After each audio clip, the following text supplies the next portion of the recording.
शरद पवारांनी सगळ्या कुटुंबाला मोदी बागेत एकत्र बोलावलं. नात रेवती सुळेंच्या लग्नानिमित्त स्नेहभोजन. सुनेत्रा पार्थ आणि जय पवारांच्या उपस्थितीकडे लक्ष. पुण्यातील मोदी बाग यामध्ये शरद पवारांनी पवार कुटुंबियांना एकत्रितपणे बोलावलं असल्याची माहिती आहे. स्नेहभोजनासाठी पवार कुटुंबातील सगळ्यांना एकत्रित बोलवण्यात आलं आहे अशी माहिती आहे. सुप्रिया सुळे, सुनेत्रा पवार यांना देखील स्नेहभोजनासाठी आमंत्रित करण्यात आलेलं आहे. पुण्यातील मोदी बाग या शरद पवारांच्या निवासस्थानी सगळ्यांना निमंत्रित करण्यात आलेलं आहे. गेल्या काही दिवसांपूर्वी शरद पवार यांच्यावर रुग्णालयात उपचार सुरू होते.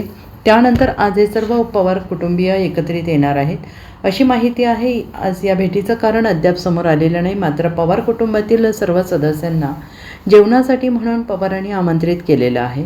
शरद पवार पुण्यातील त्यांच्या मोदीबाग या निवासस्थानी आहेत. उद्या पुन्हा ते मुंबईला जाणार आहेत. आजच्या या मुक्कामादरम्यान शरद पवारांनी कुटुंबातील सर्व सदस्यांना जेवणासाठी आमंत्रित केलेलं आहे. त्याचबरोबर सुप्रिया सुळे यांची मुलगी रेवती सुळे हिचं लग्न देखील ठरलेलं आहे. याचं देखील निमित्त आहे का अशी चर्चा आहे. गेल्या काही दिवसात घडलेल्या राजकीय घडामोडीनंतर होत असलेल्या आजच्या भेटीचं नेमकं काय कारण आहे अशी देखील चर्चा आहे. या भेटीकडे सगळ्यांचं लक्ष लागून राहिलं आहे. Bureau report, SPN Marathi, Pune.